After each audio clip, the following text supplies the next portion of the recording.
Assalamualaikum warahmatullahi wabarakatuh, Sobat RH sekalian. Jumpa lagi kita di channel yang keren ini. Keren cadas. Ya, Sobat RH sekalian, saya memerlukan untuk live walaupun sudah hampir dini hari, karena ada hal yang menarik, yaitu terkait dengan undangan gelar perkara khusus.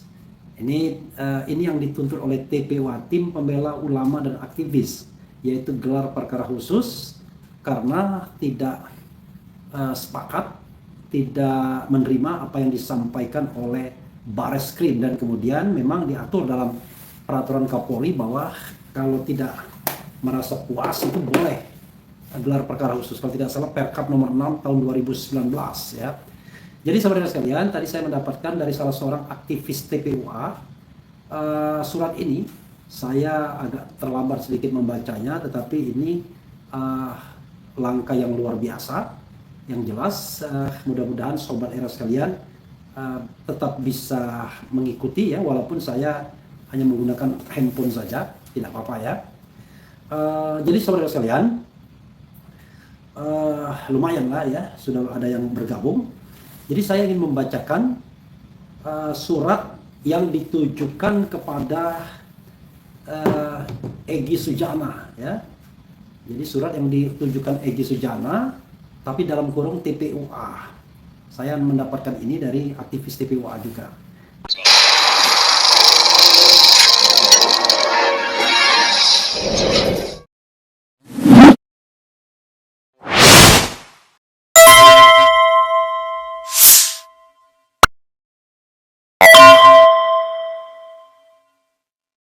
Jadi saya bacakan ya, saudara sekalian. Badan Reserse Kriminal Polri, Direktorat Tindak Pidana Umum, Jalan Trunojoyo 3, Kebayoran Baru, Jakarta. 12110. Jakarta 30 Juni 2025. Hari ini ya. Ya, masih hari ini, masih tanggal 30 Juni sekarang. Nomor B3343 garis miring 6 garis miring res 1.1.24 garis miring 2025 garis miring Dirtipidum, bukan Dirtipidum ya, Direktorat Tindak Pidana Umum, klasifikasi biasa, lampiran tidak ada, hal undangan gelar perkara khusus ya, undangan gelar perkara khusus kepada yang terhormat Profesor Dr. Egy Sujana, SH MSI, dari Tim Pembela Ulama dan Aktivis di tempat. Satu, rujukan ya. Jadi saudara sekalian, ini suratnya ya, mungkin saya tidak bisa menunjukkan begini, jadi suratnya gini ya, kurang lebih nih ya, mudah-mudahan bisa dilihat tuh.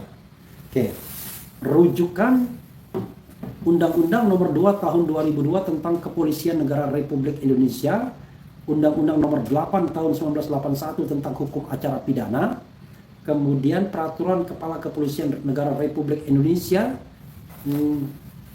nomor 6 tahun 2019 tentang penyidikan tindak pidana, ini yang jadi dasar juga ya. Laporan informasi nomor LI 394 res tertanggal 9 April 2025 atas nama pengadu Profesor Dr. Egy Sujana SH MSI. Kemudian surat perintah penyelidikan nomor SP lidik garis miring 1007 garis miring 4 res dan seterusnya di Tipidum tanggal 10 April 2025. Surat pengaduan masyarakat ya dari saudara Haji M. Rizal Fadilah, Tim Pembela Ulama dan Aktivis, nomor 26P tanggal 26 2025, hal permohonan gelar perkara khusus ya. Kemudian surat perintah Kepala Badan Reserse Kriminal Polri nomor sprint dan seterusnya tanggal 30 Juni hari ini 2025 tentang perintah untuk melaksanakan gelar perkara khusus terhadap laporan informasi nomor LI dan seterusnya tanggal 9 April 2025. Nota Dinas Kepala Biro Pengawas Penyidikan Bareskrim Polri nomor B garis miring ND strip dan seterusnya, Rawas Sidik tanggal 30 Juni 2025 perihal pelaksanaan gelar perkara khusus. Jadi baru hari ini saudara sekalian ya. Dua, sehubungan dengan rujukan tersebut di atas, kami mengundang saudara dan atau yang mewakili untuk hadir dalam gelar perkara khusus terhadap laporan informasi dimaksud yang akan dilaksanakan pada hari garis miring tanggal Kamis 3 Juli 2025. B. Pukul 10.00 waktu Indonesia bagian Barat sampai dengan selesai. Tempat C. Tempat ruang gelar perkara Rowas Sidik Bareskrim Polri Gedung Awaludin Jamil lantai 10. Lantai 10. Oke. Lagi. Jadi kemudian cuma itu saja ya saudara sekalian. D. Pimpinan gelar Brigjen Polisi Imam Sahroni SI garis miring yang mewakili. Demikian poin 3 demikian untuk menjadi maklum. Direktur Tindak Pidana Umum Subdit 4 Purwanto SIK MH Komisaris Besar Polisi ya. Tembusan Karuwasidik Bareskrim Polri Dirtipidum Bareskrim Polri. Jadi saudara sekalian, ini gelar perkara khusus pada tanggal 3 Juli ya, atau sehari setelah Roy Suryo, Rismon Sianipar, kemudian Dr. Tifa dan yang lain-lain dipanggil untuk dimintai keterangan terkait dengan tindak pidana penghasutan atau ujaran kebencian dan berita bohong ya, penyebaran berita bohong yang memunculkan kerusuhan di masyarakat. Jadi saudara sekalian, kita tahu bahwa yang namanya gelar perkara khusus ini adalah permintaan dari TPUA yang pernah disampaikan oleh Rizal Fadilah beberapa waktu lalu bahwa beliau minta gelar perkara khusus ya atas nama TPUA karena ya merasa tidak puas dengan apa yang disampaikan. Kita tahu bahwa jadi pada tanggal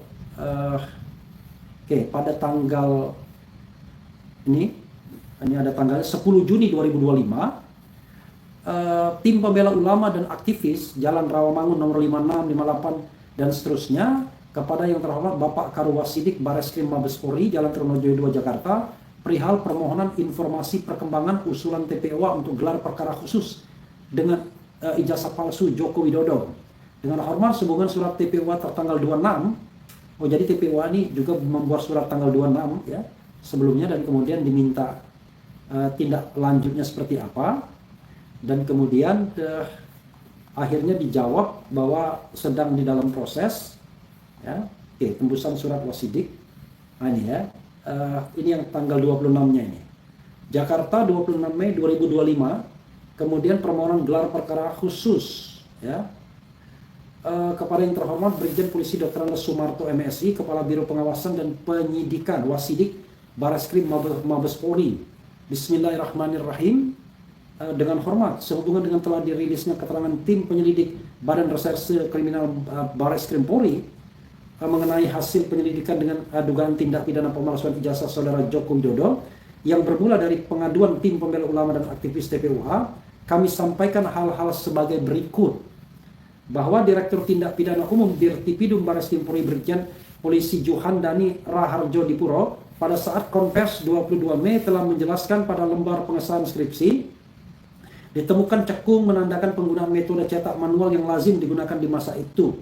Terhadap uji lapor tersebut berkesesuaian dengan keterangan dari pemilik percetakan saat itu sehingga terjawab tidak ada proses cetak menggunakan alat lain selain mesin tik dan alat cetak hand press atau letterpress ungkapnya.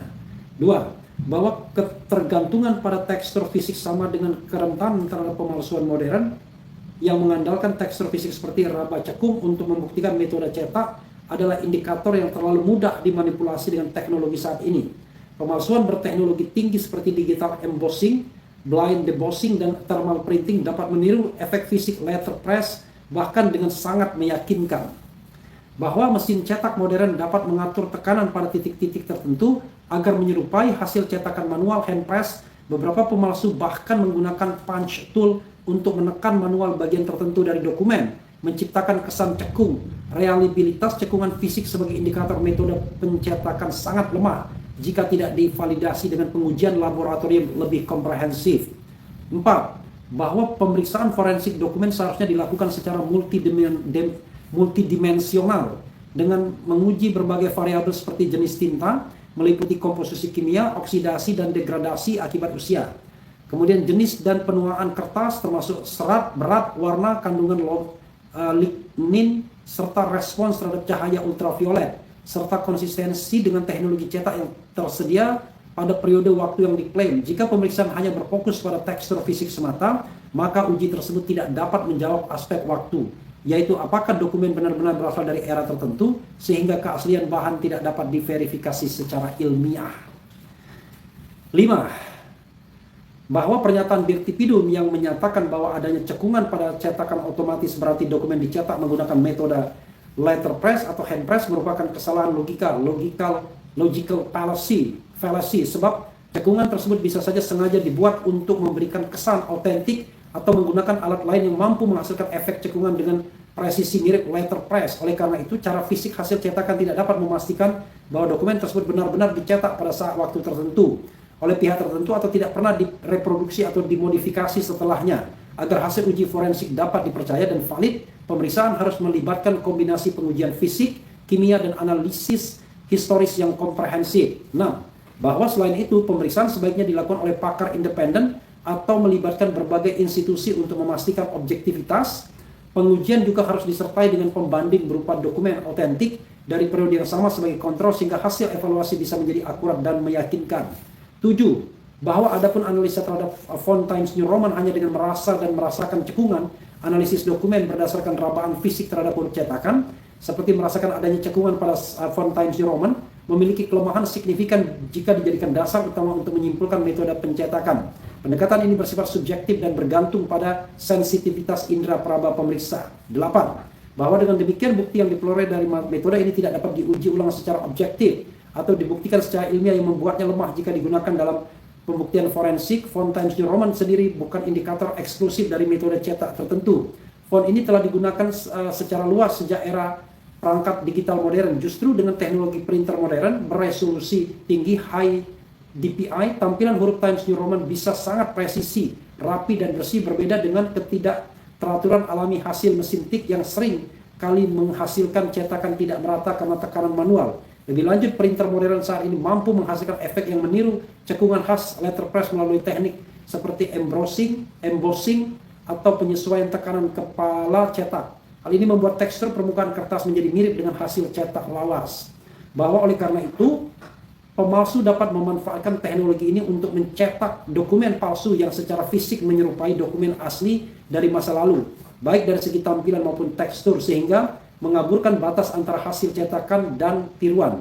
Dalam penyelidikan forensik modern, pendekatan berbasis rabaan dan visual semata tidaklah cukup. Dibutuhkan pengujian ilmiah tambahan serta pemeriksaan tinta menggunakan kromatografi atau spektroskopi, analisis mikroskopis terhadap tekstur dan distribusi tinta, serta uji kimia terhadap komposisi kertas, termasuk keberadaan lignin atau zat pemutih optik. Data dari pengujian tersebut dapat memberikan informasi yang jauh lebih akurat. Luar biasa ya. Panjang juga ya apa yang disampaikan oleh tim TPUA ini. Tapi intinya adalah surat ini akhirnya ditanggapi ya.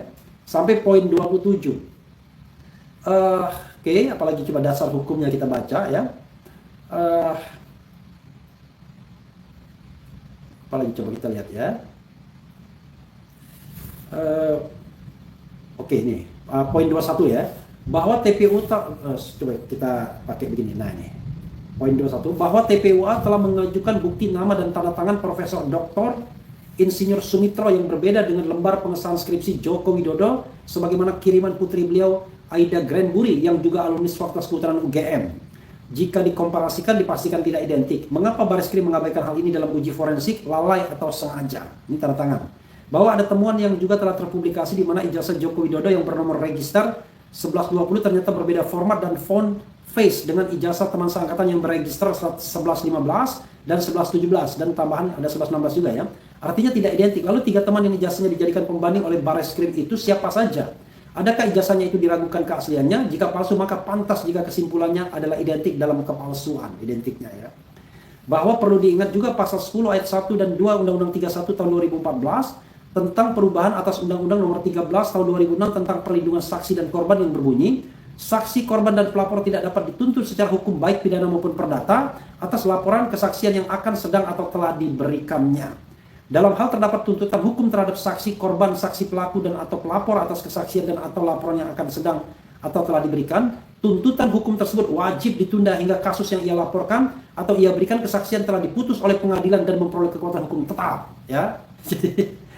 Di sisi lain, dikarenakan adanya gugatan perdata yang sedang berjalan di Pengadilan Negeri Surakarta berdasarkan register perkara nomor 99 dan seterusnya, berkaitan perkara tersebut, berkaitan juga dengan dugaan penggunaan ijazah palsu oleh saudara Joko Widodo, maka seharusnya segala bentuk kasus pidana dengan perkara yang sama seharusnya ditanggungkan terlebih dahulu sampai tahap pemeriksaan di tingkat perdata mendapatkan putusan pengadilan yang berkekuatan hukum tetap, sebagaimana ketentuan pasal 1 Peraturan Mahkamah Agung nomor 1 tahun 1956. Bahwa penyelidikan perkara dugaan pidana pemalsuan ijazah saudara Joko Widodo yang dilaksanakan secara sepihak tanpa melibatkan peran serta masyarakat, khususnya kami selaku pengadu, tidak dapat memberikan jaminan dan kepastian hukum terhadap seluruh tahapan, proses dan prosedur yang dilaksanakan Barreskrim Polri, memenuhi syarat penyelidikan dengan pendekatan Scientific Crime Investigation (SCI), berupa penggunaan disiplin ilmu forensik, pemeriksaan laboratorium forensik, analisis ilmiah dokumentasi lengkap dan melibatkan ahli forensik.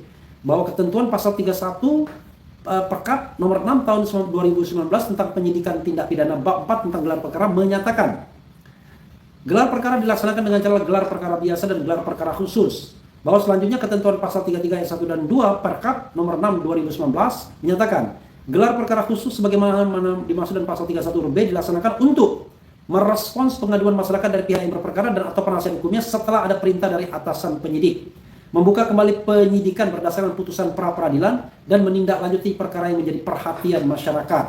Pelaksanaan gelar perkara khusus wajib mengundang fungsi pengawasan dan fungsi hukum Polri serta ahli. Bahwa berdasarkan ketentuan pasal 31 junto pasal 33 ayat 1 ayat 2 Perkap nomor 6 tahun 2019 Peraturan Kapolri ya, tentang penyidikan tindak pidana, maka kami menuntut agar dilakukan gelar perkara khusus terhadap hasil penyelidikan Barreskrim Polri terkait dengan dugaan pidana pemalsuan ijazah saudara Joko Widodo. Bahwa selain menuntut diadakannya gelar perkara khusus, kami juga meminta pemeriksaan terhadap ahli pembanding yang kami ajukan, yaitu nama lengkap Dr. Rismon Hasiholan, ya, usia diparnya nggak ada. Kemudian lahir tanggal 25 April 1977. Kemudian KRMT Roy Suryo Noto Diprojo, lahir 18 Juli 1968. Demikian permohonan disampaikan. Terima kasih. Walhamdulillahirabbil alamin. Wassalamualaikum warahmatullahi wabarakatuh. Hormat kami HM Rizal Fadilah SH, Wakil Ketua TPUA, Azamkan SH, Sekretaris Jenderal TPUA, Tembusan Presiden Republik Indonesia, Pimpinan DPR RI, Kejagung RI, Kapolri, Kabar Reskrim, Irwasum Polri, Tim Advokasi Anti Kriminalisasi Akademisi dan Aktivis, Kompolnas dan Arsip. Jadi sahabat sekalian, itu adalah surat yang diajukan oleh TPUA ya, kepada Kepala Biro Pengawasan dan Penyidikan Barreskrim Mabes Polri karena mereka protes dengan apa yang disampaikan oleh Dirtipidum yang tiba-tiba jumping up mengatakan bahwa ijazah Jokowi asli setelah melakukan metode forensik yang kemudian banyak diragukan, dan mereka TPUA menuntut gelar perkara khusus dengan minta dihadirkannya Rismon Sianipar Hasiholan dan kemudian juga Roy Suryo Noto Diprojo. Jadi begitu sobat Erhasialian ya. Perkembangannya, dan awalnya ini agak dicuekin, tapi setelah 1 bulan kemudian dikabulkan. Jadi surat pertama 26 Mei, 30 Juni baru dikabulkan gelar perkara khusus. Mudah-mudahan Polri fair dalam gelar perkara khusus ini. Toh yang kita cari adalah kebenaran bukan pembenaran. Kalau ijazah asli katakan asli, kalau tidak asli ya jangan dibilang asli. Asli is asli, palsu is palsu. Itu kebenarannya ya saudara sekalian.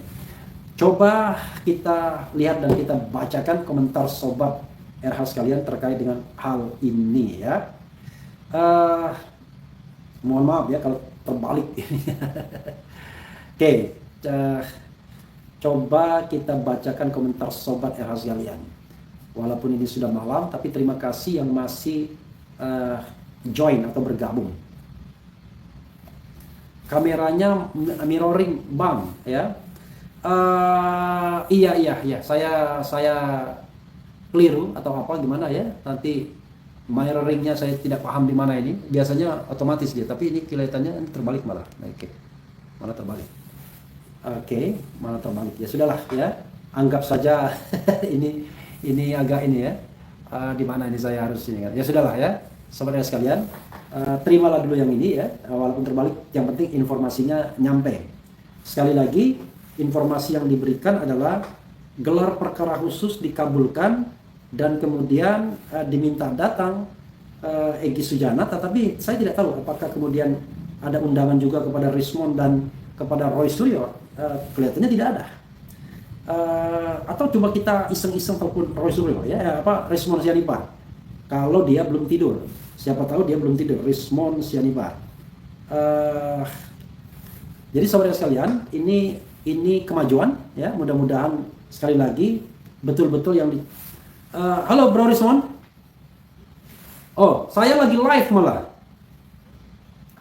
Bro, saya lagi live dan live-nya ini live handphone saja karena staff ternyata sedang keluar. Ini ada perkembangan yang menarik yang ingin saya sampaikan dan tanyakan kepada Anda kalau tidak keberatan. Ya, Bang.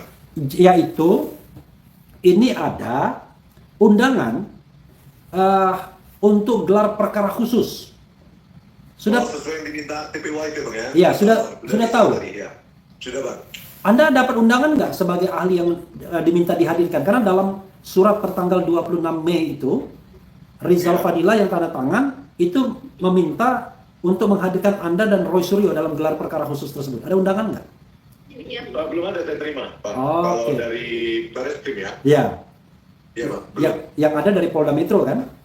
Yang ada dari Polda Metro, Ya. penghasutan. Ya, kalau di Barreskrim ini tanggal 3 Kamis, tanggal 3 Juli 2025. Iya, Pak.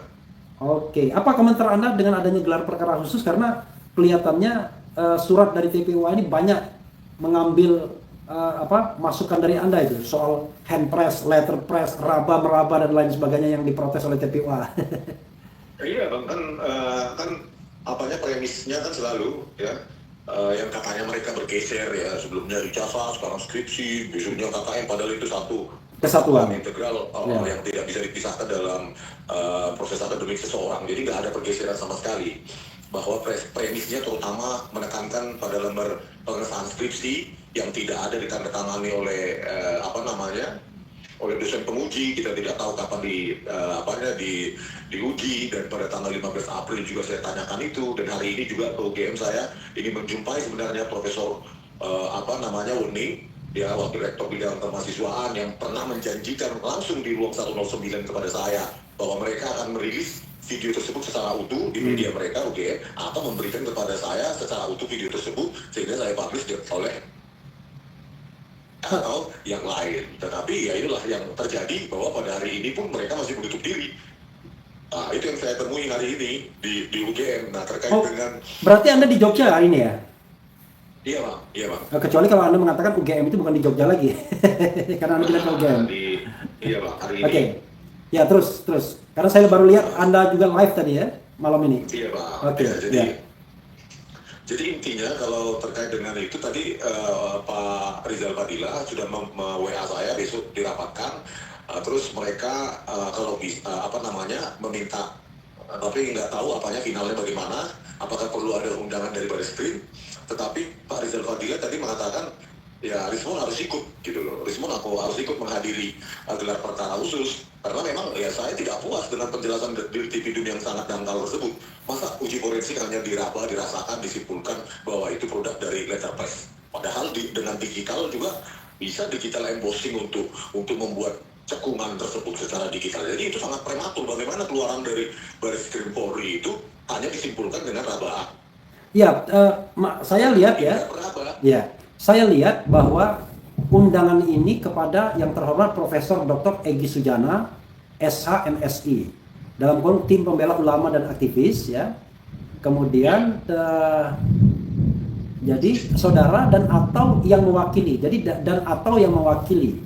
Jadi tidak satu orang nih undangannya. Sehubungan dengan rujukan tersebut di atas, kami mengundang saudara dan atau yang mewakili. Jadi ada dan ada atau. Jadi tidak satu orang tuh sebenarnya. Jadi harusnya Anda juga diperbolehkan untuk ikut sebagai pihak yang mewakili atau pihak yang barangkali diundang oleh TPWA atau bagaimana begitu. Karena kalau misalnya Anda tidak ikut yang paham soal digital forensik ini, ya kan Egy Sujana nggak paham dia.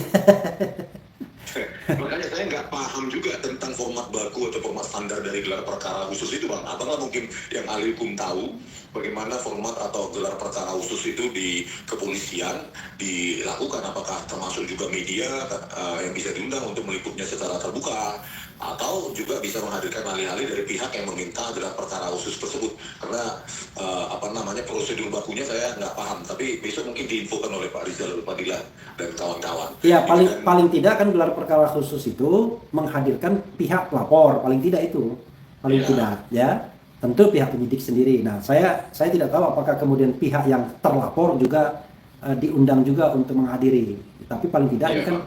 karena terlapor tidak puas, maka kemudian dilakukan gelar perkara khusus. Nah, ini kan permintaan dari TPUA setelah merasa tidak puas, bukan tidak puas ya, merasa bahwa apa yang disampaikan Dirtipidum Brigjen Johandani itu banyak kelirunya, banyak bolongnya, banyak salahnya atau banyak kejanggalannya, maka kan diminta gelar perkara khusus. Nah, paling tidak gelar perkara khusus tentu paling tidak selain pihak kepolisian, penyelidik atau penyidik, ya yang harus hadir ya pihak pelapor, dalam hal ini TPUA. Tetapi TPUA kan bisa ngajak teman-teman nih kelihatannya nih. Jadi Egy Sujana dan atau yang mewakili, jadi bisa dan begitu. Iya, Pak. Jadi Anda harus datang. Kalau Anda tidak datang, Egy nanti nggak paham. Iya, Bang. Ya, kalau bisa ya saya harus datang dong. Oke. Gitu loh. Jadi terutama ya seperti yang saya jumpai, saya minta pada hari ini jumping rilis video tersebut. Pertemuan pada tanggal 15 April juga saya meminta juga kepada UGM, kemana itu saya datangi lagi perpustakaan Fakultas Kehutanan UGM, di mana itu skripsi yang katanya 60 orang lulus tahun 1985. Dan itu perlu diakses oleh publik gitu. Yeah. Dan mereka pihak petugas perpustakaan Fakultas Kehutanan UGM itu mengatakan itu disita diambil oleh pihak dekanat. Padahal itu kan harusnya kalau memang disita untuk baris krim sebagai barang bukti kan paling cuma 10. Masa 60 itu misalnya di bawah. 60 itu satu angkatan ya? Iya, katanya kan 60-an yang lulus tahun 1985. Oh, Dan berarti- itu kan bisa kita bandingkan harusnya teknologi apa yang mereka pakai gitu loh tahun 1985 itu. Oh, berarti nggak boleh ada jejaknya yang diketahui Rismon Sianipar. Iya, nah 1985, 6 bagaimana? 87, 88 sampai tahun awal 90-an itu juga nggak ada di situ, gitu loh. Jadi padahal kalau dari hipotesis saya sebelum tahun 1992 itu teknologinya ya masih sangat primitif. Kalaupun menggunakan komputer, ya pasti itu bintik-bintik itu kalau menggunakan matriks itu kan bisa kita jejak sebenarnya. Nah itulah makanya saya bilang ketertutupan UGM itu atau ketiadaan transparansi informasi publik itu kan membuat publik semakin curiga, masa skripsi saja tidak dibukakan ke publik gitu loh. Bahkan di ETD kan juga enggak, di electronic thesis and dissertation itu juga nggak diupload gitu loh, hanya punya Pak Jokowi. Padahal kan kalau menyehen itu kan misalnya satu orang aja satu hari berapa itu kan sudah 30 minimum bisa menjadi bahan perbandingan publik. Tapi ini kan enggak, mereka sengaja bahwa publik tidak bisa mengakses itu. Dan ketika saya diarahkan ke satu pintu katanya lewat humas, setelah saya mengunjungi perpustakaan Fakultas Kehutanan UGM, kami dirujuk ke humas, dan di humas pun saya dipimpong dan tidak ada pejabatnya yang berani muncul gitu loh. Mereka ada di ruangan tersebut, katanya ada agenda, tetapi nggak ada tamu yang belum masuk di situ. Jadi seolah-olah kami didiamkan dan tidak ada penjelasan apapun dari pihak humas. Saya juga akan menanyakan tentang bantahan dari Pak Kasmujo. Apa tanggapan UGM? UGM tidak memberikan penjelasan kepada publik tentang bantahan Pak Kasmujo. Apalagi waktu itu ketika dia mengakui sebagai pembimbing skripsi itu ngomongnya kan di depan mantan rektor UGM kan, Pratikno pada waktu itu kan? Iya, Pratikno dan seluruh jajaran UGM itu, Bang. Oke. Dan itu dilakukan. Berarti ada juga dong, berarti dari Fakultas Kehutanan pada waktu itu hadir mungkin ya? Ya seharusnya ada dong, Bang. Kan pada saat itu dan lainnya. Dan mereka tahu dong harusnya bahwa itu tidak benar. Dan saya ingin menanyakan itu, tapi itulah hasilnya, bahwa apapun hasilnya saya like, ya itulah respon UGM untuk saat ini. Nah, perlu desakan publik yang lebih keras untuk disuarakan agar UGM berani jujur dan berani terbuka, karena inti masalahnya adalah di UGM sebenarnya akar masalahnya ini. Kalau UGM mau jujur, ini masalah selesai semua sebenarnya. Dan saya ingin tanyakan juga, kenapa seseorang bisa ya seperti tertampil pada lembaran-lembaran digital yang ditampilkan di saat Dirtipidum itu mengatakan, menyimpulkan bahwa jasa Pak Jokowi itu identik, kan ditampilkan di situ ada transkrip nilai. Bagaimana mungkin seseorang mendapatkan gelar kesarjanaan sementara mata kuliah wajib dan merupakan mata kuliah dasar umum MKDU itu matematika, fisika, statistik itu bisa nilai T dan lulus, dan lulusnya termasuk sangat cepat untuk ukuran tahun 80-an, 5 tahun. Padahal nilai mata kuliah dasar umumnya, matematika, fisika, dan statistik itu bernilai D, Bang. Itu kan nggak bisa mereka jelaskan pada publik dan cenderung menutup diri. Kalau nggak salah MKDU itu nggak boleh ya, kalau nggak salah ya? Nggak boleh lah, Bang. Iya. MKDU, Bang. Iya. Dasar-dasarnya semua kan matematika, Iya. sama fisika. Iya. Itu, Bang. Dan harus mengulang kalau memang Pak Jokowi menyelesaikan ya proses akademiknya, tentu dia punya pembimbing akademik. Dan pembimbing akademiknya tentu mengingatkan, memerintahkan, bukan hanya menyarankan. Kalau Anda mau lulus, maka Anda harus ulang itu mata kuliah wajib dan MKDU itu gitu loh. Gitu. Oke, bro. Terima kasih ya. Tadi memang ada keluhan suaranya kecil karena saya cuma live by handphone dan kelihatannya saya tadi kurang membesarkan volumenya. Tetapi mudah-mudahan nanti Anda pun bisa hadir pada gelar perkara khusus tersebut. Sekali lagi kan yang kita cari adalah kebenaran. Kalau memang asli ya sudah asli kan. Kalau memang palsu ya palsu. Jangan sampai kemudian dibalik-balik, asli dibilang palsu, palsu dibilang asli, kan begitu ya. Iya, dan harus dibuka juga ijazah-ijazah pembandingnya. Iya. Dan skripsi pembandingnya kan begitu, Bang. Jangan sampai kemudian gelar perkara khusus ini jadi bunker kedua begitu ya. Iya, jangan sampai yang diundang hanya boleh orang-orang yang tidak paham dengan itu. Kan saya dosen 20 tahun lebih, maka saya paham kan syarat-syarat untuk seseorang mendapatkan gelar kesarjanaannya, gitu, Bang. Oke, makasih bro ya. Oke, enjoy ya, sambil nyanyikan lagu Club Project di situ di Yogyakarta ya. Oke, Bang. Oke, makasih. Yo, selamat malam. Selamat pagi, bermalam. Pagi. Oh, selamat pagi, Bang. Oke, mari. Oke, Bang. Mari. Ya, saudara sekalian, tadi mohon maaf ya, saya tidak membesarkan volume. Ya, itulah resikonya kalau staff tidak standby. Jadi kita melakukan live dengan volume yang mudah-mudahan sudah besar ya. Coba kita lihat komentar sobat era sekalian yang bagian-bagian akhir saja ya. Volume is okay ya, mudah-mudahan ya. Luar biasa ini. Oke.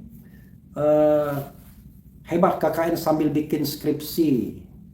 Kemudian love you full Pak Jokowi, oke. Diam, BEM UGM pakai, oke. Oke, apa lagi? Ciri-ciri termul biasanya, oke, nyebut HTI, FPI, Yaman, Onta, padahal dia sendiri pendukung junjungannya yang, oke, jangan saling ngatain lah ya. Tapi susah juga sih ya. Coba nanti kita mau tiktokan ya, nanti ya, kira-kira gimana gitu ya. Sekadar kita memberikan informasi, jangan-jangan ribut lagi para pemuja ya. Jadi pro dan kontra boleh, tapi kita cari kebenaran ya. Begitu saja saudara sekalian. Tetapi karena tadi saya nggak begitu jelas suaranya, saya sedikit ulangi pembacaan undangannya ya. Jadi saudara sekalian, undangannya itu sekali lagi mengatakan diundang ke Bareskrim pada tanggal 3 Juli 2025 pukul 10.00 untuk gelar perkara khusus ya. Nah, jadi sehubungan dengan rujukan tersebut di atas, kami mengundang saudara dan atau yang mewakili, maksudnya saudara itu adalah Profesor Dr. Egy Sujana, untuk hadir dalam gelar perkara khusus terhadap laporan informasi dimaksud yang akan dilaksanakan pada Kamis 3 Juli 2025 pukul 10.00 waktu Indonesia bagian Barat sampai dan selesai. Ruang gelar perkara Ruas Sidik Bareskrim Polri, Gedung Awaludin Jamin, lantai 10. Begitu ya saudara sekalian, mudah-mudahan lancar. Dan yang lebih penting adalah gelar perkara khusus ini mencari kebenaran, bukan mencari pembenaran, dan tidak menjadikan gelar perkara atau institusi gelar perkara ini sebagai bunker, tapi sebagai cara untuk mencari kebenaran yang sebenar-benarnya. Begitu saudara sekalian ya. Mohon maaf kalau yang awalnya kecil suaranya. Wassalamualaikum warahmatullahi wabarakatuh. Keren cadas.